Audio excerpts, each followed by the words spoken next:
heading out of town now on the bus, and then you can hear it completely unmistakable. Bang, bang! Wait, were they shooting at you? What's up, nomads? Welcome to your new favorite travel podcast, Two Beers Till Takeoff.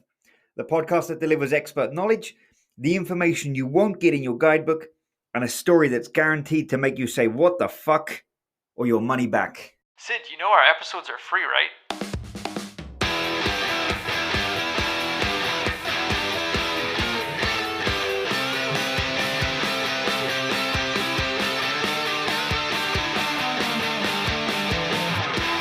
Sri Lanka. Most people haven't heard about this place. First of all, it's a place that has two consonants that start in the name. That's quite odd. Why did you want to go to Sri Lanka? I was planning a big trip around Southeast Asia, and India has always been sort of top of one of the top places to go on my bucket list. And for the purpose of not missing out a place on purpose, we're like, right, so we go to all the generic, the region of Southeast Asia, Thailand, Vietnam, Cambodia, we're going to go to India first because, fuck, man, I'm never going to go to this part of the world without going to India. Like, it's really somewhere I want to go. Sri Lanka's so geographically close. Why would we miss out? So it was kind of like it ended up on the itinerary just because it was close to India, and we thought we could get there via like a cargo ship from the southeast of India across to one of the port towns in northern Sri Lanka, like how they used to transport the spices. Sri Lanka is kind of a mysterious place because I feel like not a lot of people know about it. It's a small, island. It's shaped like a teardrop as well. A teardrop tattoo, like all those SoundCloud rappers? That's it, yeah. All those old gang members you see coming out of the prisons, they've got Sri Lanka tattoos, not teardrops. Exactly. But so can you kind of give the listeners, for those who don't know, can you give them a bit more information about Sri Lanka? There are a lot of comparisons to be drawn between Sri Lanka and India. What I really loved about Sri Lanka was that it kind of delivered on all the areas that I was hoping to get from India that we didn't get in that trip. Sri Lanka has a really good nightlife, which is maybe not the highlight of many other people's trips to Sri Lanka. I can't imagine there's a lot of people who've been to, oh, fuck, I really love it. And we had some cracking nights out there. It was good quality beer. The locals are up for a good time. They like to drink a lot. They like to party. Like, that's one thing. Okay, but I mean, other than that, it was better organized than other countries in that area. I found it was easier to navigate to an extent. The food was very. It was still spicy. It was still very in theme with the food from that region, but it wasn't unedible for kind of Western tourists. Like, if you imagine, like, to have chilies for breakfast, for example, is something that sounds, you're a bit like, fuck, man, I just want some scrambled eggs and a bit of bacon sometimes. And in other parts of Asia, I have kind of felt like that. In Sri Lanka, I kind of feel like, no, the chili suits this dish. This works well. The scrambled eggs, the bacon, and the chili, yeah, works well. Oh, really? They throw like chilies on like bacon and eggs? But I don't actually remember having bacon and eggs, so that was more just a turn of phrase. But, like, they will put chilies in everything. I'd say as well, it's a very welcoming country because it's a country that's had a lot of issues over the last couple of decades. Big civil war, a lot of religious issues and things like this, a lot of political, social issues. That people were very welcoming there. It was one of the first places I've ever been to where, being like a very white-looking Western guy, people would be wanting to take photos with me. Was that because they don't get a lot of tourism? Like, it's not like a generic place to go? Yeah, exactly. Because being over there and looking the way, I was traveling with a guy called Ricky, which I'll introduce him a little bit better later. Us two guys, like, we were like a novelty over there. We'd go somewhere, somebody would want to take a photo with us, And then, people go, oh, Jesus, they've got tourism. Right. And then suddenly you have like a queue of people waiting to take photos with you. So what you're saying is anyone with a low self-esteem go to Sri Lanka, you'll feel a lot better. Exactly. You'll feel like a Yeah. celebrity. Yeah, if you ever wanted to feel like Kim Kardashian for the day, that's where you want to be. But no, I think for this, the locals were very friendly, very like you could walk across. There's a large grassed area in front of the beach in Colombo, and locals would go and invite you to go and play a game of cricket with them over there. You'd be throwing the ball, catching the ball. I mean, I'm no fucking good at cricket, but I run around, catch a ball. It's good fun. Most people don't even know what cricket is. They think it's an insect.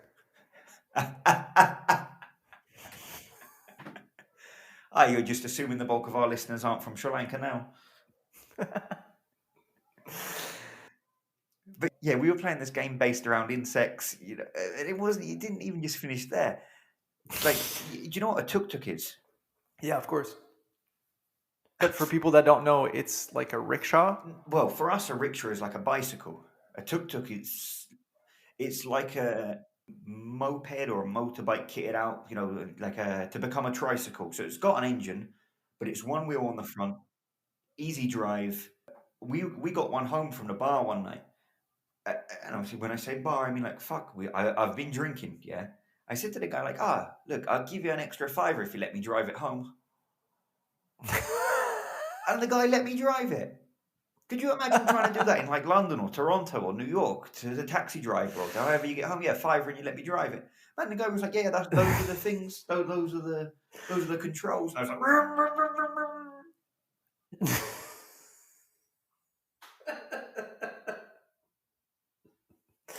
You're wild, man. But I mean, I guess to summarize, like we didn't know a lot about Sri Lanka when we got there. We knew they were a recently opened up country to the tourist world, to tourism as a way to boost the economy.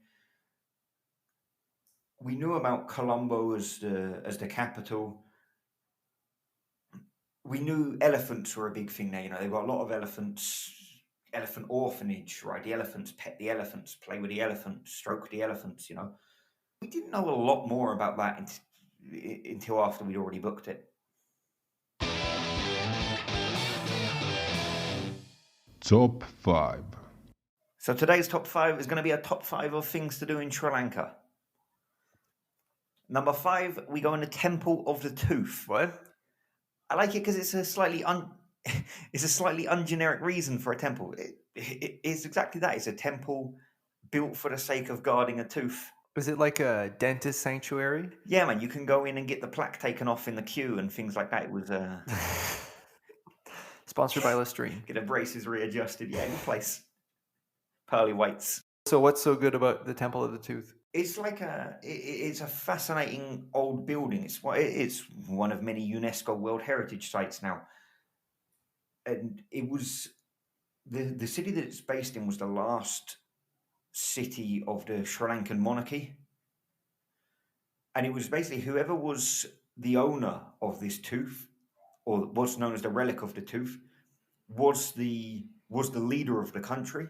That's like some Indiana Jones shit. Yeah. Exactly. Man, fucking when we were in the queue for it, we see Harrison Ford at the front welcoming people in. Well, really? Yeah, hitting them with a whip.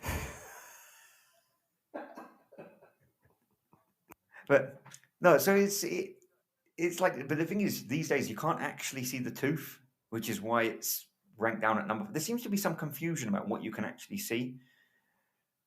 The relic of the tooth is inside of a golden casket, which is inside a room which only gets opened 3 times a day. And you may or may not get in, depending on the length of the queue. So to get in, to see a box holding the relic of a tooth. That's wild. When me and Ricky saw the queue was going back about 2 miles, like it was nearly leading into a different city. The queue was so long. We were like, no, we'll go in and we'll walk around the temple grounds and we'll see like the palace of Kandy, and Kandy being the name of the city, not that it was made out of like fucking Snickers and Twixes. No free ads. So number 4, we're going Unawatuna Beach. There's a lot of beaches in Sri Lanka. I can't imagine anyone's even tried to explore them all. There's just not not enough time in life to get this done. But the best one I saw was Unawatuna. It's kind of wild, you know. There's like palm trees coming out from the middle of the sand, coconuts lying around everywhere. But at the same time, it's not completely untouched. You can come out of the ocean and go straight into a bar.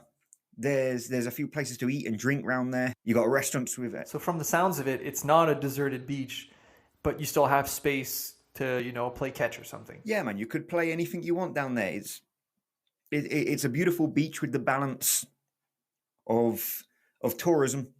You know, it's nice. The bars, the restaurants down there, they got these little plastic tables and chairs. You can sit right on the sand, eat your dinner, drink a pint, drink a cocktail, and jump back in the ocean.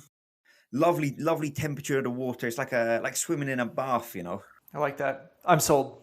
I mean, it was probably the most touristy place we went there. Like, there were other expats around. You did bump into other English people. We did hear people speaking English or, European languages for the first time since we'd got to Sri Lanka. It had a kind of hippie vibe to it a little bit as well, but it didn't take away from the points that we enjoyed about it. Number 3, Dahiwala Zoo. This is like an ecologically responsible zoo. Sustainable product they deliver, because they've kept the natural landscape and kind of built the enclosures into it. So, okay, it's a zoo. You go, oh, how good can a zoo be? But Sri Lanka has a lot of unique wildlife, and it's as it's an island in the middle of the ocean, it's also got a unique landscape. And they've managed to combine the two, put them in cages, and make it easily accessible, but still interesting for people to go and see. So the cages, is it kind of built into the landscape? Yeah, they haven't bulldozed anything. They've literally just fenced off and around it to fit the animals in, without limiting their space too much and without doing any changes to the natural land that they have. It's like fencing off the Serengeti. Sounds amazing. Yeah, it's like that. I mean, they they still do like sea lion shows and performances with the elephants, and you can watch the monkeys do tricks. Okay, that's how they get the people in. But as a whole, the animals are left to wander around their natural habitat and be themselves, and they aren't that bothered. So it's a cool place, you know. They've got lions, elephants, bears, everything down there. Number 2, we're going Selama Malakia. 100% I slaughtered how that... Is that how you say it?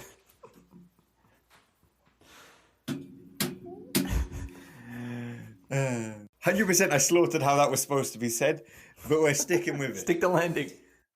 These are a series of temples. I mean, I've been to a fair amount of temples in my time, so I feel like I know what I'm talking about here. It's not that each one is spectacular, but they're all built on the same lake in Colombo. So basically what happens is the usual temple routine. You go up to the temple, shoes off, look around, shoes on. But rather than that be the end of your temple experience, no, you follow these little wooden bridges around the lake. Honestly, little 1-2 foot wooden bridges, tiny they are. And you just follow them around to the next temple, and you just walk around seeing these different temples, all whilst walking on this small wooden pathway that they've built on top of the lake. So from the sounds of it, just from 5 being a temple and 3 being a temple, or two being a temple, how do they kind of differ? Well, I suppose you would say 5 is like a massive complex. It's the temple plus the other buildings around it, plus the palace of the former monarchy. Selama Malakia. I said it better that time, I think. Maybe, I don't know, we'll check. They're tiny little temples. The main thing is that you're just enjoying the kind of environment around them and the walkway and the tranquilness of it. I suppose for us, because in and amongst trying to watch World Cup games and do our usual nightly activities that we like to try and do everywhere we go, it was quite hectic and quite intoxicating. So it was very good to kind of take a break and get this other side of things experience. There's no stress, no hassle. Everything's very slow-paced life over by these temples. You know, people are just wandering around. They want to look at the fish in the lake. They want to look at the little statues of Buddha. It's calm down there. What you've all been waiting for. Number 1. Never a doubt in my mind for this one. Elephants.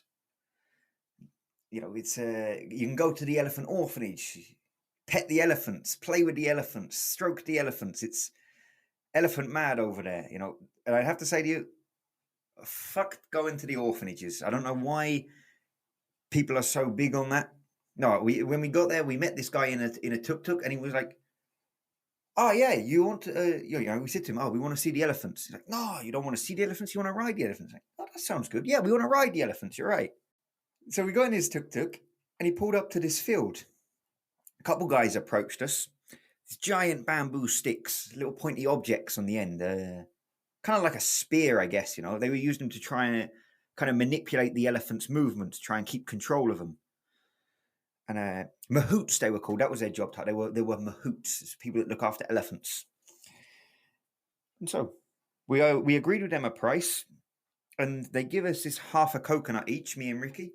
And they were like, "Okay, go wash the elephant." And there was this giant elephant, just standing in the middle of this dirty lake. And he was like, "Yeah, just walk up to it and wash it. It's fine."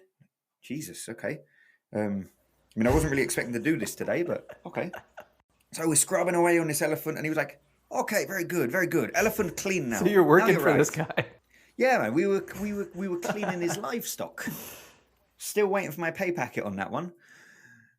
And so the mahout comes in with his spear, gets the elephant out of this dirty pond that we'd been standing in. Already we're absolutely stinking from being in this pond. I don't know what this smelled, what was in this pond. Could be anything. You couldn't see the bottom of it. It was brown.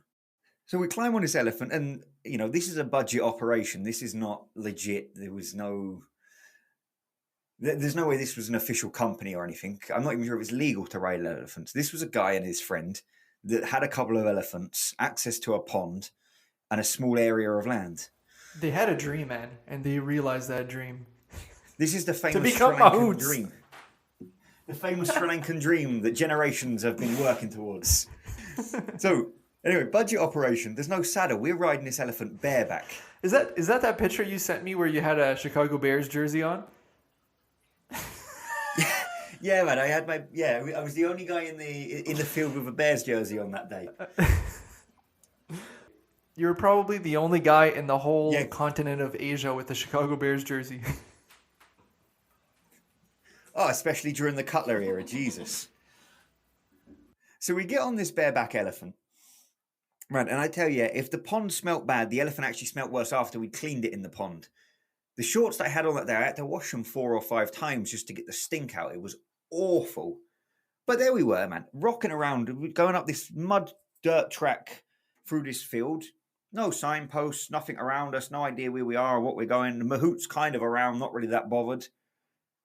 But this is cool, man. It's not like being on a camel. It's not difficult on the ascent and the descent. It's not like being on a horse. It's not just going to sprint off. It's not like trying to ride a goat. It's got the strength to carry you.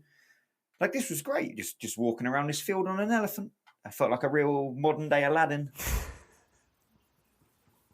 So, were you like on a harness? No, man. The elephant had a thing strapped across his front legs and I guess part of his neck that you could hang on to. I had that, and Ricky just had to kind of like hang on to me. But there was no safety precautions or anything. Hospital nearby, though. Well, the tuk-tuk guy that was clearly on commission was probably still waiting outside. So yeah, we could have got him to take us somewhere. So we just went over the top 5 best things to do in Sri Lanka. Now that we've got that out of the way, let's take a look at some of the things that you maybe didn't like. Okay, yeah. So I mentioned earlier, like, they are quite organized, but at the same time, they're really not efficient. Like, if you're going to catch a bus or a train, you can wait a couple of hours. Like, okay, things are well thought out, but they're not necessarily well executed. And at the same time, the place is a little bit hectic. You can get caught in the markets, in the street stalls, and end up wandering down the wrong road and getting caught in the hustle and bustle, and suddenly you don't know where you are. There are pleasures to be had in that, but it makes it difficult to organize or plan your own trip. In the way that you can maybe miss a bus or something and lose a day. Yeah, exactly. Especially because for a lot of Western tourists, when you get to Sri Lanka, you only get a short visa. And your trip might not even be as long as that visa because you've already had to book your flight out. You've already had to plan your exit before you've got there. you've not got a lot of time to play with to go and see all the things you want to see. So this kind of concept that you can get really distracted can cause such a problem. I mean, a few other things I didn't really like that kind of link into this, I guess. They weren't, I mean, maybe they were still one step up from India, but it's not the most hygienic place to be. There's not a lot of sanitary facilities. You could, for example, describe the train travel as not exactly luxurious. No? Why not? No, I mean, you'd be lucky if you had space to sit on your friend's lap, let alone to sit in your own seat. So like lap service is like a class. They love to spit as well. There's really a big thing about spitting there. A lot of chewing tobacco, or I think it's betel nuts mostly. Not the worst culprits for betel nuts, but there was a lot of spitting and a lot of weird things coming out of people's mouths. Weird colored spit. Yeah. So I don't know if it was always betel nut, but as a whole, Sri Lankans seemed really, really happy to spit on the floor. Like one guy might spit and fucking high five his buddy because he was so pleased he did it. So betel nut is a nut that people chew in some parts of Asia. For those who don't know, its effects can be euphoric, raises your blood pressure, raises your heart rate, makes you feel more alert. It kind of sounds like a little bit like a more intense caffeine that people chew. It's like what you get if Pablo Escobar doesn't work in your neighborhood. But yeah, as I said to you, I never tried it. It's not really my style. I don't think it was the only thing they were spitting. I've definitely seen countries that consume a lot more of these nuts. But there were spitting of nuts. It was happening often, and it was all over the floor. Nasty. Food and drink. Chilies. Love them. Can't talk about Sri Lankan cuisine without chilies. The food is hot. There's no way to get around this. They put chilies in everything. Chilies in a breakfast, chilies in a lunch, chilies in a coffee. You drink a beer, somebody's going to put a chili in it. Really? Do they? It's spicy. I've already drank habanero pepper vodka. It's not nice. It's like you drink it and then there's the burning of the vodka, like the shot. But there's also the burning of the fucking habanero. It's like double burn. And that's what they like. I guess they just had too many of them to go around. They need to get rid of them. But, the reason I'm bringing this up is because Sri Lanka has so many spices, herbs, different ways of flavoring food that it kind of works. They kind of get away with it. Traditionally, they were like the stopping point for the boats carrying the food, the spices between India and the food from China and the rest of Southeast Asia. And as a result of this, they kind of got a mixture of everything. They use chilies. They also use lemongrass, coconut. They use whatever goes in Chinese 5-spice mix. I don't know. I'm not a chef. But it's a combination of different Southeast Asian cuisines. It's a plethora. They've got a plethora of spices. Exactly. Jesus, did somebody say dictionary in here? Is that your first language? And yeah, as such, they kind of get away with it because the chili doesn't become overpowering. And for this, I really enjoyed the curries there much more than I did, again, to go back to India, much more than I did in India.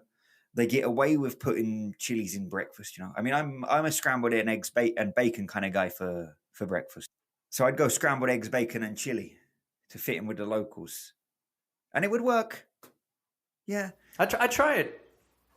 I'd give it a go. No, so it was. They do a good job with that as well. They're a lot more focused on seafood curry, which I like. A lot of prawns. It's like what's that, like a shrimp? Which part of Australia are you from? Yeah, so a couple small pink crustaceans. The name depends where you're from. Different fish, crab, mussels. They do some good seafood down there. Wasn't my main focus for breakfast though. To get away from the chilies for breakfast, curries. they do something there called appam.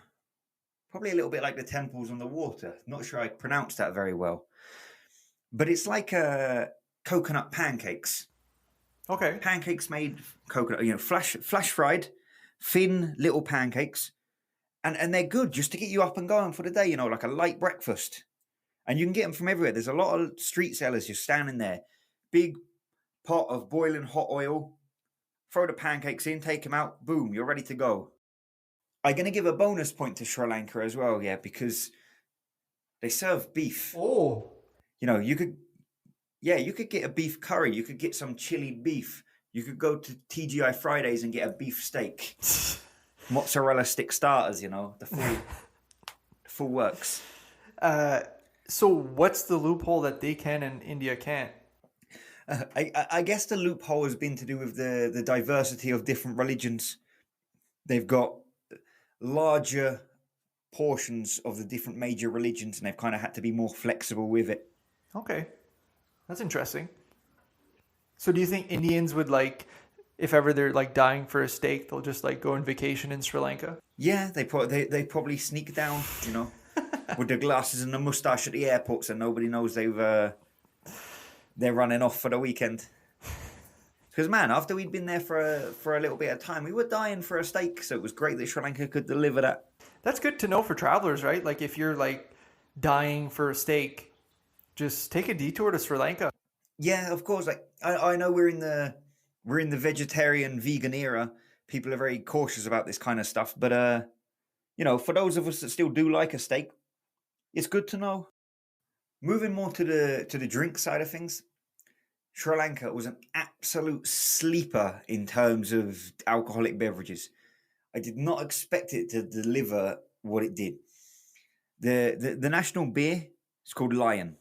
Strong name. Strong name. Strong animal. What else do you want? Exactly. You just want to look at a logo and a name, don't you, when you're drinking a beer? What's the one from India? Kingfisher. Yeah, Kingfisher, Lion. I'm going Lion. Yeah, I've never even tried either. Lion's going to eat a kingfisher every day, isn't it? If they have a fight, it's pretty simple.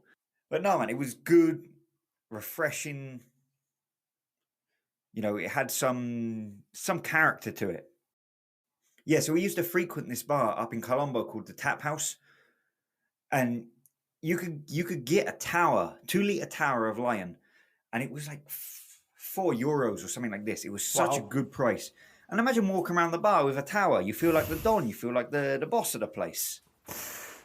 You can imagine these two Western tourists walking around with a tower in each arm as if they don't know what to do with it. And I tell you, the Tap House was a good place to be because you'd meet a lot of locals there. It was, the reason I brought up Colombo and Sri Lanka as a good night out, because you could meet other people there that wanted to party. We'd end up in private parties. We'd end up in karaoke bars. We'd end up in different nightclubs. It was the birthplace of so many good nights out. And Lion was always what we were drinking there. Where would you rank Sri Lankans in terms of karaoke skills? Oh,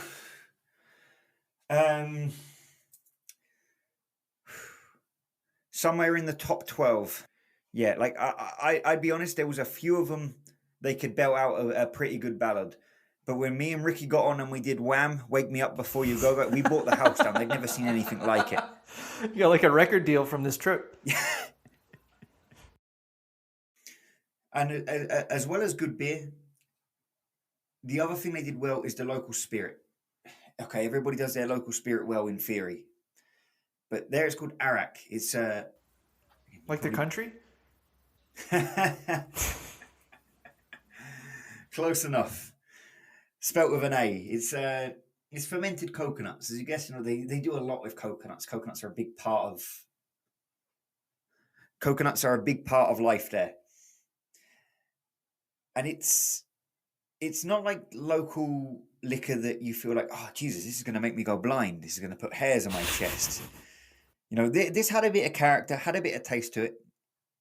Even whether it was bought from the shop or bought from somebody that was making it in their bathtub, it was generally still pretty good quality, pretty tasty, full of flavour. Did you taste the coconut? No, man, you couldn't taste much past the burning. But I like the idea that it had coconut past the in it. bathtub? Yeah, so a little anecdote for you. when we were in Kandy, it was a day of Poya, which for religious reasons is a day you can't really get any booze. You can't get any booze. It's against the law to sell it. You know, for as open as Sri Lanka can be, that's the day when everything goes straight by the rules. There's no messing around on this day. It's about religion and nothing else. We said to the guy who ran our guest house, look, because this was 2014, it was the start of the World Cup. I said to him, look, it's the first game tonight. There's no way we can't drink with this game on. What can we do? Gave us this address, of a buddy of his that makes arak in his bathtub. He's like, I think he can get you a bottle even on Poya. So we followed this address. We ended up going upstairs of a little, Jesus, I mean, it was hardly even the entrance to a building. It was tiny, this place. Walked through a dark alleyway even just to get there. Like, we were a little bit on edge. Go up, and okay, there's 2 pool tables. No one using any of them. There's 4 old guys sitting in the corner playing a game of cards. All of them are smoking cigarettes. Like, it didn't look like we'd be welcome there. Sketchy, yeah. So, guy looks at us. Don't think he's ever seen a tourist before in his life. I'm like, hello, 1 arak, please. I need 1 arak. And I think, again, the pronunciation took him a minute. He was like, arak. Iraq? No, arak. He's Arak. like, this guy's from Iraq. Yeah. Let me see your passport. So the guy got that we meant Iraq, yeah? And he goes, 1 moment. He's not said anything to us other than that, so we don't really know what he's going to do. Goes out to the back, comes out, unmarked bottle, puts it inside a brown bag. 1 Iraq. Okay. Man, the guy asked for like €2 for the bottle. I'm like, what else are we going to do? Like, this is our option. If we want to drink tonight, we're having this Iraq. So we give him the €2 or whatever it is, take it away. And like I said, it didn't make us go blind. Oh. Didn't kill us. We drank it, and it was great. And it was good to get a buzz on for the game. Do you remember who won? I think Brazil beat Croatia. This was the 2014 World Cup. But to be honest, the only thing I remember is that I lost my bet and that I was hungover the next day. So you know Iraq is good. If you're in Sri Lanka, folks, try the Iraq. Yeah, and don't be scared of the bathtub stuff. It's the best. Hey, are you interested in getting exclusive, behind-the-scenes content from our travels, early access to our episodes, or just want to grab 2 beers with the boys? With the boys! Then head on over to patreon.com/2beers till takeoff. Link in our Instagram bio. Get subscribing. With the boys! Story time. So, Phil, you want to hear a story? I would love to. So I'm over in Colombo, Sri Lanka, in case anybody didn't get it. Over there with Ricky. Our Sri Lanka trip so far, it's been as unorganized as you can expect from me and anyone that travels with me. It's not a trait that we have to plan things through. We've only got a couple of days left because we didn't just miss a flight over here. We missed 2 flights. I mean, this is a story for another day, but we really fucked That's it. pretty typical. Yeah. I mean, I think 1 maybe is typical. I think 2 was over the top. But anyway, so we already caused ourselves trouble. And then Ricky got sick to the point where, like, this is one of my best buddies. And I was thinking, like, man, if I just give this kid, like, 6 cartons of orange juice and a pack of toilet roll, can I leave him here and go off and do my thing and come back and pick him up another day? Like, I mean, I didn't really entertain this idea because it was a bad idea from the start. But it was at that point where we were running out of time. I was thinking maybe this is something I need to do. Because Sri Lanka's not somewhere you visit by accident. Like, it's an island in the middle of the ocean. Yeah, it's not like intercontinental country in Europe where it's like a hub city that you're going to be back. It's not a Frankfurt, it's not a Paris, that type of thing, right? Exactly. You visit there on purpose. And as much as I loved Sri Lanka, I wasn't sure we were going to be back anytime soon. And I had Gow up there as one of my top things I wanted to do on this whole trip. I'm not a history buff by any means, but I'm interested in kind of like not so much military naval bases, but forts, locations of historic international invasions. That for me is fascinating stuff. Yeah, because it's pretty familiar in the family. We've done a couple. On top of that, it's one of the longest stretches of uninterrupted water between southern Sri Lanka and Antarctica. Like, it's a fantastically long piece of water that it's just a spiritual place to be by that logic. Yeah, I imagine you can only like look out and like past the water, and you can't even you can only see for days, right? Exactly. I mean, you could be on a boat for days and you could still see for days after. The stretch of water is so Yeah, long. that's true. It's crazy. I mean, on a clear day, in theory, you can see whales. The animal, not the country, obviously. So I'm fucking determined to get down there. Even once Ricky's recovered from the illness, we've got the additional problem. This is World Cup time. This is 2014, and there's no way we're going to miss an England game. Like, if there's one thing I love more than travelling, it's the World Cup. England are playing Italy on the 14th of June, so we can't travel on that night because we have to watch this game. 15th of June, that's when we're going up. Let's go speak to the guy in the hostel. Like, look, we're checking out. Hostel, hotel, it kind of was, Look, we're checking out. It's been a lovely stay. We're going down south. And he goes, look, guys, there's a bit of unrest down south. There's a bit of fighting. We're thinking like, all right, like, fighting, no problem. Like, fuck, man, I'll fight Ricky if you need me to. Like, I'm not bothered about it. I've been to a few boxing matches, So we go up to the train station, thinking like, oh, we're going to get a bit of grub before we get on a train. We're only across the Palk Strait from India. Like, that was supposed to be our original route. I mean, again, this is for another episode. But, like, I assume these breads that got brought to us in this restaurant were called naan breads. They were big, thick, fluffy pieces of bread. I mean, we'd never found a restaurant. There was nothing around the train station except this little cafe.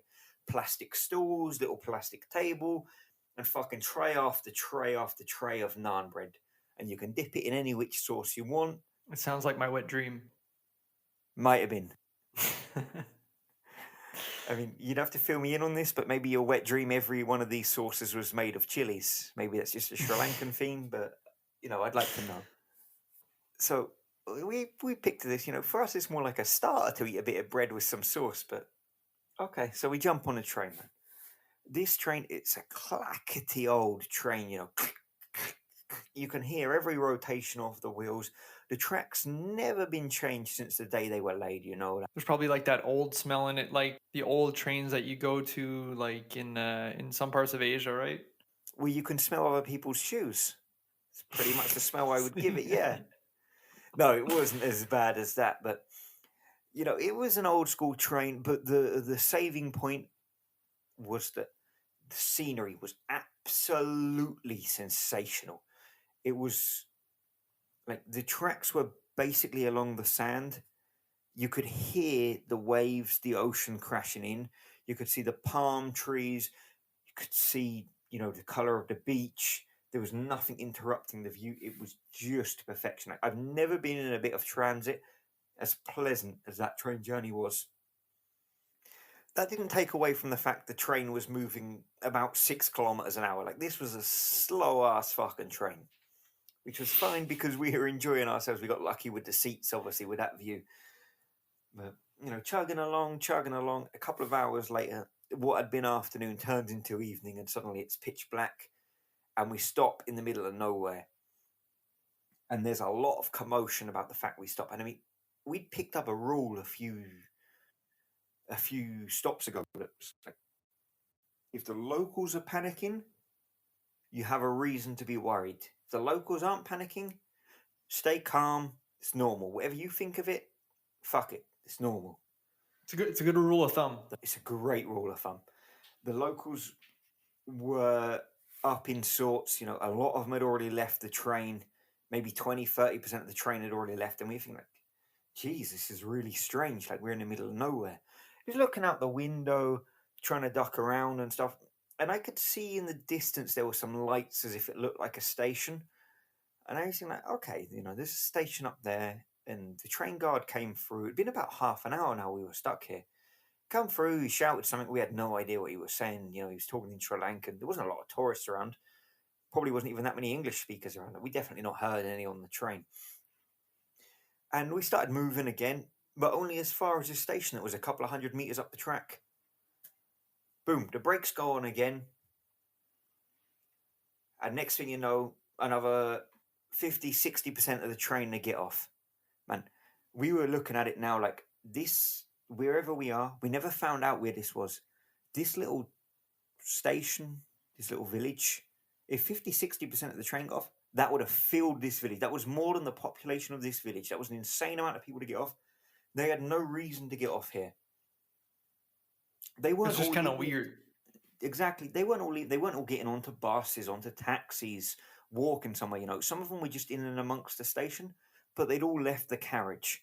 So like, okay, we leave the carriage and we start asking around, and we're not getting any positive responses. Not a lot of people speak English, but they're like, you know, you get the idea that things aren't going like, you know, no is the same in any language, isn't it? No means no. Yeah.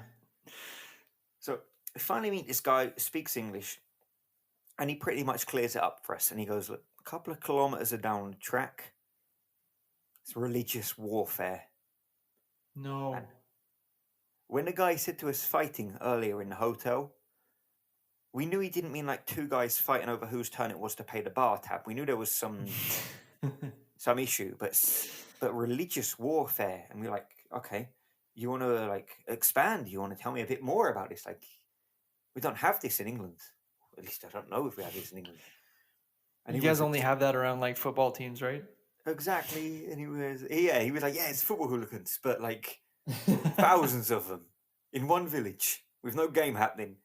Right? And he just clarified that like this was a serious issue. Like this was a national incident. Now this was a serious thing to be concerned about. The shit was getting real. Yeah, it was an incident. It was an international. It was a national incident. And we're like, okay, fuck. So what do we do? And he goes like, look, this train could be here from 30 minutes to 3 hours to a day. Like, look, if we end up spending a day on this train and we've got 2 days left in Sri Lanka, do you really want to spend one of them in the middle of fucking nowhere, hungry as fuck because we've just eaten this bread, with nothing to do, sitting on a train? We said to the guy, like, look, how do we go south from here? We're trying to get to Goa. And he was like, man. Like, I mean, I don't think he said man. Like, I don't think his English was as smooth as that. But I got the impression. Yeah, I got the impression that he was like, dude, like, you know, you don't want to go south. Like, you got that impression from him. And he was like, probably don't go that way. Yeah, we got the impression that he was saying to go back north. But at the same time, this train was fucking stuck. We weren't going to get another train anyway, because any train to go north would have had to come from south. And it would have been stuck in the same place that he'd been telling us not to go through. So there was no trains coming through. This was our option. We either fucking charter a taxi or we tough it the way he said. And he turns around and goes, look, there's a little path. You come through the station, go through the little path, and you'll get to a road. From the road, you should be able to go south. Look at each other and go, sounds easy, doesn't it? So we go, thank you very much for the information. You're a lovely man. I hope you have a lovely evening. We head off to the path. As soon as you come out the path, what lights there are in the station, it's dimmed. It's already this little path come road. You know, it's too big to be a path, too small to be a road. But it's dark.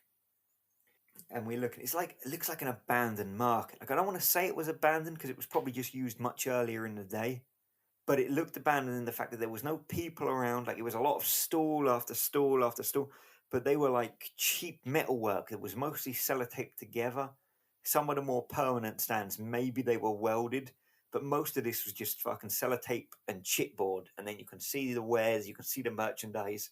And fuck it, we're packing up at the end of the day. That's it. Like, this was not like going shopping in Milan or Paris or London. It was the other side of the spectrum. There's no luxury, no extravagance. No, and on top of this, there was just a lot of like rotten fruit on the ground, like just loads and loads of pieces of giant, like jackfruit or watermelon, you know, big pieces of fruit, flies around, garbage bags. Like, it was a really smelly, not pleasant place to be. It was a smelly little path, to be honest. The thing is, this wasn't even the problem. Problem was, there was about 8, maybe more, cows on this road. Me and Ricky, we're not the best to deal with wildlife anyway. We're not naturally good with this kind of thing. We're not the two kind of people you'd want to take into the wilderness. And these cows were huge. They were bigger than some of the elephants we'd been riding the week before. And I already had an irrational fear of cows. Like when I was a child, like, you know, we're talking like back when I was like, you know, in my younger years, living in England, going through a countryside walk, and there's no wild cows there, they're farmers' cows. But man, this farmer's cow just chased me out of nowhere. And we'd had to jump over this fence to get away from it, like this little rickety old gate fence. And I'd only missed a cow by a couple of seconds. I don't know what a cow would do. Would it headbutt me? Would it stand on its hind legs and throw a couple of punches? I don't know what a cow does. Shoot some milk. Yeah, shoot some milk. I don't know. But I like ever since then, I've not been like comfortable around cows. We made this look like a spy movie, man. I had my back to the wall. Ricky was doing a couple army rolls under the plywood. I was doing a couple big jumps over the metal frame, like anything to get the distance away from the cows. Just didn't want to be fucking with the cows at this point. We got to this end of this little pathway and we'd survived. Like, fortunately, these cows, like, they've not attacked us at least yet. And we see there's some lights in the distance. You know, I don't know if they're a hotel, a restaurant, a 24-hour shop. You can't really work it out. But what we know is 1 or 2 cars have gone past. We've heard a couple of cars. This is at least a road people are travelling on. Don't know where the fuck this bus is coming from. We can't see any taxis. We get lucky though. We do meet a guy. He speaks a bit of English. Well, say he speaks a bit of English. We tell him the problem. And he doesn't respond. But what he does say is, run, run, run, run, run. I don't know if these cows are trying to attack us, if he knows about these fucking dangerous cows, or if the guys are throwing grenades from the warfare, or what the fuck is going on at this point. Like, we're like, right, we run with this guy. And I tell you, Ricky's a big guy. Man, he's nifty on his feet. I never knew that until this day. He's like a linebacker. He's like a linebacker, man. Like, this guy was sprinting, yeah, fast. And we kept up with him. And this guy must have known the timetables. Like, this was on a German efficiency. Man, the bus pulls up alongside us. He's banging on the window, man. I mean, 1, we never would have caught this because we would have gone the wrong way. 2, we never would have thought to run. If it wasn't for this guy, there was no way we were catching this bus. From the sounds of it, it doesn't sound like a place that has hourly buses. No, man, this wasn't even a bus stop. This was a lamppost we stopped next to. Man, so he gets on the bus is pretty busy. There's a lot of people on there, a couple of seats at the back. Me and Ricky get on. We paid a guy the 40 cents or whatever it was. This has been a great day for how difficult it was. I think the breads had cost us fucking 50 cents. The train was €1 and this was 40 cents. So we are well on board with budget at this point. And we're thinking like, it's much better to be heading into this supposedly dangerous fighting than trying to sit there and deal with these potentially horrific man-eating cows. A couple of kilometres was what the guy at the station had warned us about. That's where the fighting is, a couple of kilometres. And boom, you hear it. It's completely unmistakable. What? It's a gunshot. Completely unmistakable. Like how close was it to the bus? Like, close enough that we thought it might, like, it didn't make an impact sound, so we knew it hadn't hit the bus, but it was close enough that we thought it might have done. That's fucked. Like, I was in the woods a couple of weeks before this trip, actually, with your old man. In Canada. A few rifles at beer cans. Yeah, Canada. so like, the sound was unmistakable. Wow, that's crazy. And the bus had obviously come to a stop at this point. And then, boom, you heard it again. Heard it go past you. And we were like, fuck. And the thing is, like, as he said to you, like, we don't panic unless the locals panic. Or we try not to, because that was the rule we'd made. Man, the locals jumped up. And then they probably realised, like, fuck, the windows won't protect us. They jumped down. Fuck, man, glass not going to protect you. Metal mic, glass won't. And at that point, we ducked on the bottom. With, like, people were laying on top of each other. Like, Jesus. It was bedlam in there. It was chaos, man. These 2 bullet shots. How many shots in total were they? We heard 2. We heard 2 for sure. And the two After- shots, did it sound like it was two different guns shooting at each other or two from the same gun? No, I believe it was two from the right side of us, both from the same caliber gun. So the bus driver, I don't know if he'd seen this before, if this was his regular Tuesday afternoon shift or what, but he was just like, I'm going to keep going. I don't know, maybe he had a cricket match to watch or the wife had made a lot of lasagna or something, but man, he was not... he was not missing whatever was going on there. He was just like, fuck this, I'm driving south and I'm driving through this. And he starts up the bus again and we're going through now. And you can't see a lot. Like, how were people reacting to this? Like, the guy started driving again. Like, did people like get up from like when they were laying on the ground, or like how did people stay on the ground? Like, people got up kind of as far as the windows to look, but not really people were sitting on their seats or anything. People were kind of curious, browsing, but remaining but low. they weren't comfortable, remaining low, because this was a dangerous situation. It's going through a war zone. Yeah, this was now, it was not a civil war, but it was the point where people were generally in danger. We read about this the next day. 70 shops in that village area were burnt down. What? That's crazy. As and when we got up, and I mean, I'll go more into this in a second. As and when we got up, we couldn't really see the fire, but you could hear shouting, screaming, you could hear loud noises, loud banging, you could hear metal on metal. Jeez. Was that more gunshots? Was that bullets going through things? You didn't really know what it was, but you knew there was...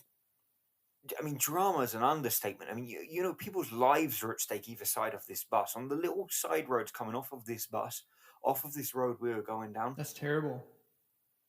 What was happening was the kind of thing the UN get involved in. It was almost beyond belief in a way.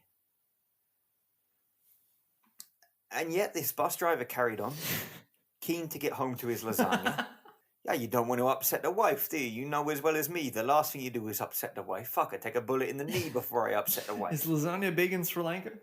Maybe for this guy. I don't know about the others, but I think this guy liked it, yeah. Man, so we're going and, you give another half an hour. You've not heard many screams for a while or anything. People are now sitting back on their seats. Feels like a regular journey almost. And the bus driver gets up. Bus is stopped. You can see a little cafe to our left. There's some lights on, a little bit of civilization. We've not seen a lot of lights in the last 4 or 5 hours, so it's lovely to see some lights. And he gets up, says something in Sri Lankan, and then says, Gao. And we're like, fuck, we've made it to Gao, Jesus. man. Like, all of this effort just to go to somewhere that for most travelers really would be quite like... Do you know, when you think of Southeast Asia, what do you think? You think Delhi, you think Bangkok, you think Ho Chi Minh, Yeah, Vietnam, you think Angkor Wat. Yeah. Not a lot of people think Gao. Gao was one of the top of the list. From, like, I don't know, it had a personal stronghold. I was determined for this. And Ricky just looked at me like, fuck Sid, we've done it. It was like a moment where you're like, we've won. Like, we've gone through so much adversity, we've won. Well, we thought we'd already won, but the night didn't finish there. What separates Gao Fort from Gao City is just a couple of small footpaths. Inside the walls of Gao Fort, it's a kind of a bit like Dubrovnik, but less commercialized. I guess. I couldn't guarantee that, but it kind of holds more true to its fort basis. But you kind of sleep inside the fort walls. You've only got these couple of small walkways to get in. So would That's Gao the town. see a lot less tourists than Dubrovnik? Like, would they ever close in their high season? Not much less, man. It's not less. It's not like you're going to go up to a wall and you're going to see like 25 people queuing up to take a picture of a brick that was in Game of Thrones. It doesn't happen in Gao. You do get some tourists, but not like that, yeah. What we didn't realize was just before you get from Gao City to Gao Fort, which is not even attached to the peninsula of Sri Lanka, which was one of obviously the reasons it was attractive to me, was you have this big field, which was actually Gao International Cricket Stadium. But because of the World Cup, they'd taken away all of the stands, and you never would have known the difference. It just looked like a field that was fenced off. But obviously, because of the World Cup, they put a big 5-6 meter TV in it. and they were showing Switzerland, Ecuador. Had about half an hour, 40 minutes left, and we're like, should we watch this? Yeah, let's sit down and watch, man. We've almost just died. Let's not watch some soccer. You could die any day. The World Cup's once every 4 years, so we were like, yeah, let's do it. There was only us and one other Sri Lankan couple sitting in there. But we thought, we're going to spend half an hour, 40 minutes watching Switzerland, Ecuador right now, because why not? We've just survived, and it doesn't sound like anybody's getting killed up here. So Switzerland score a 93rd minute winner. Game's not quite over yet, but we're kind of getting up to go. For one solid reason. The only other people in this field are us and the Sri Lankan couple. In the whole cricket as soon stadium, as it's only you two? Or you four? Us four, that's right. They've cleared out an international stadium for 4 people. Wow. And yet, out the corner of our eye, we see a pack of dogs. Man, 4 or 5 dogs, and they look hungry as fuck, and they're coming right into the middle of the cricket field. And you know for a fact they're not going for the Sri Lankan couple, they're going straight for us. Going for the fresh meat.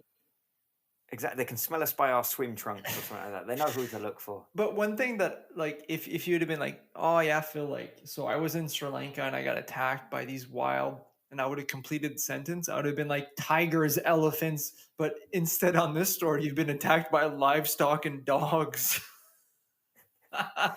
Yeah, man. Farmyard animals and domestic pets are my biggest rivals. Like, get me in the square with a crocodile or a bear, and I'd probably find a way to get out. Get me in with like a cat or a chicken, Like a and I'm in hamster. trouble, you know. Yeah, hamster man. Fuck, I'm running around the wheel myself. But anyway, we back out of the field. We managed to get away before they get close enough to us for it to be a problem. Go along the path into Gal Fort, and that half an hour, that half of football, it's really cost us, because every light that was on when we arrived, it's now off. The whole fort is pitch black. Every road, every shop, every what possibly could have been a hotel, it's closed. There's nothing going on. So, like, once game ends, what time are we looking at? Like, Oh, it's early hours of the morning now. You know, I mean, it's been pitch black and dark for a while. These are not the type of people that stay out for a long time. Sri Lankans are sort of early to bed, early to rise kind of people, I'd say, as a whole. And I mean, this is, to hazard a guess, this is 2:00 in the morning. We get to the one kind of hostel hotel we knew about from the guidebook. Whoever was buying these places from the fort originally, they got big plots of land. Like, this place is huge. They're knocking on the gate, nothing. Knock on the gate again, still nothing. I mean, there's no light on, so we're not really sure what's going on here. I mean, you know when you like check into like the Hilton or the Marriott, you get like a big fucking sign like, welcome to the Hilton or to the Marriott. So we go in through the gate, get up to the front door. I said to Ricky, look, I'm going to try this again. Bang on, nothing for 30 seconds. I said to him, look, let me try the front door. It opens. I said, look, back away for a second. Let me know if anyone comes. You know, we don't know what's going to happen from here, but what are our options? Look at the night we've had. What are our options if we don't find somewhere to stay? Now, you don't want to be on the street at this point. no, exactly. Door opens, a little bit of the light comes through, and you can see some shoes actually in the front. Maybe like 6, 7 pairs. You can see some girls' shoes, some men's shoes. I mean, maybe people are staying here, you know. So I open the door. There's not kind of any reception. It's like a living room, you know. So I start to go up the stairs, these creaky old wooden stairs, and I step up to the top of them, get into the landing, and suddenly it's not a wooden floorboard. I can feel that. What I feel is something different. It's squidgy almost. And I hear What I stepped on was not a wooden floorboard, not a stair. It was an old man. Stepped on an old man. You just stomped on an old guy. Man, I stomped on an old guy, and I hear, you know, and he gets up and turns on a light in the landing. And like the way this is like a religious, very conservative kind of culture. The guy's just got a towel wrapped around his waist. Like that's what he's wearing, and he's sleeping in the hall of the middle of an unlocked building. What are you doing walking on religious folks, man? I don't know. I'm probably not going to heaven for this, am I? But so I stepped on this guy, and I'm like, shit, man. Like, I'm really sorry. And he's still grunting at me, or speaking Sri Lankan. I'm like, my Sri Lankan's really poor. I don't know what he was saying. Might have been offering me a beer. I don't know. Like, you want a cold one, bro? No, but I don't think it was that. You know, as he's grunting, you know, and I'm like, fuck, man, this old guy, man, he's scaring me a little bit now. Like, given the situation, given the night that we were a little bit on edge, I'm like, fuck. So I back down the stairs and I'm like, Ricky, go. And he's like, what? Get out of here, Ricky. Go. Man, so we run, we leave behind the gate. We're edging up the street a little bit. We get towards the next building and I can see the guy in the towel now. And here is this old guy wrapped in this towel, standing by this gate, kind of still grunting, shouting, and he's on the phone. And we're trying to go up the road. And what I see is this tiny little plaque, man. Must have only been a few inches by a few inches. And it was like, Gal Fort International Tourist Hotel, 3 stars, or something like that. It was the tiniest little plaque to this generic hotel name. And we're like, shit, ring the doorbell. Man, we hear noise. Not like fucking noises that we'd heard throughout the night. We hear noise like people are getting up. Some guy opens the door, and this place is quite like luxurious looking. You know, the driveway is really long. The guy comes out. Yeah, the guy comes out, and we see him like in a shirt and trousers, and we're like, fuck. But as he's walking up the driveway, you know, he's got such a long walk that we shout like, hello, have you got a room we can stay in? Do you speak English? Do you know what we're saying? And he's like, yes, no problem. Come to my hotel, no problem. Way to lose your bartering edge. My bartering edge was like, fucking give me a room, I give you my wallet. Like, there was no barring at this point. That wasn't what we had. But and in the time it took the guy to get up this driveway, we hear this moped coming, you know, like a fucking hairdryer. And this guy, respect to him, because he was wearing a helmet. Like, gotta take safety first, you know, gotta take precautions. Wearing a helmet. But other than that, again, didn't care about the conservative culture or anything. Showing up in fucking boxer shorts. He's got nothing on except boxer shorts. You know these big baggy pairs you probably buy from the supermarket, like fucking 4 pairs for €5. I thought you said it was a conservative culture. What the hell? Yeah, I thought it was, but apparently this was a fucking nudist fort or something. So this guy gets off, and we're like, what the fuck? Like, because we never called some guy in a moped. We never called anybody. But obviously, who did call somebody? The guy in the towel. And he goes like, hey, you guys. I'm like, yeah? He's like, what are you doing here? What do you want? I'm like, I'd like a bed. Like, I'm trying to find somewhere to sleep. Like, to not get killed. It's 3 a.m. Yeah, it's 3 a.m. I'd like to sleep and see the fort tomorrow. And he's like, oh, shit. Welcome to Gal. I thought you guys were burglars. The guy told me you were trying to break into my place. We're like, what?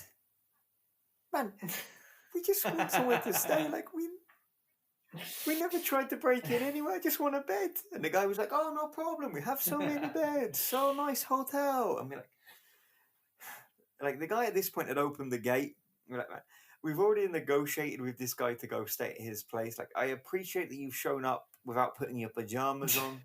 I understand your buddy's been woken up whilst he's been sleeping. The A-grade security guard, yeah. It's pretty good security guard. But like we're going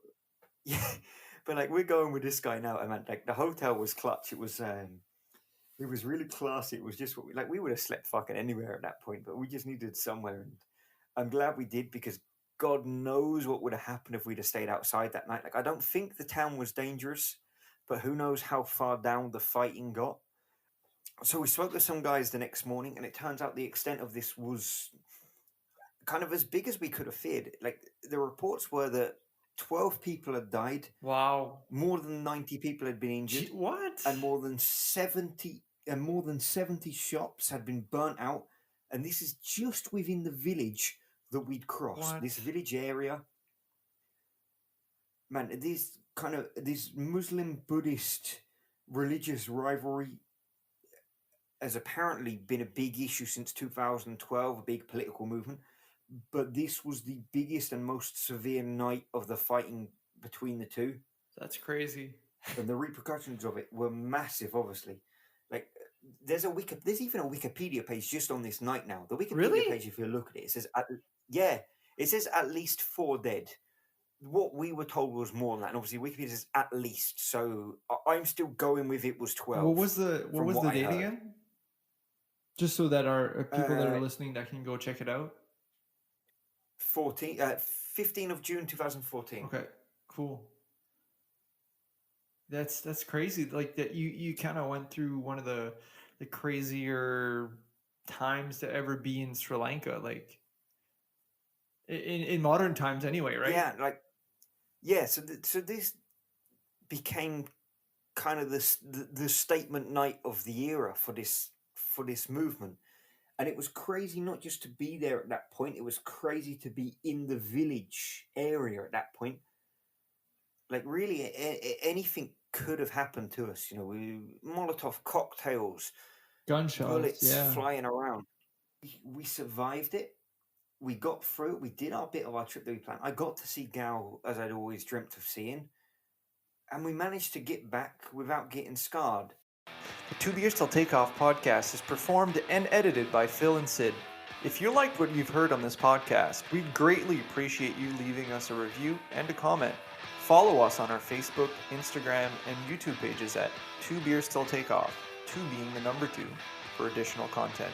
Do you have a crazy travel story that you'd like to share on the podcast? Hit us up in our DMs for your chance to be on the show. All music heard on this podcast is provided by Rocker. You can find more of his work on his Facebook, Instagram, and YouTube accounts, spelled ROCK_E_R. Again, that's ROCK_E_R. And a big thank you goes out to Finland's own Leo K for performing voiceover. Catch us next time for some high times in Amsterdam.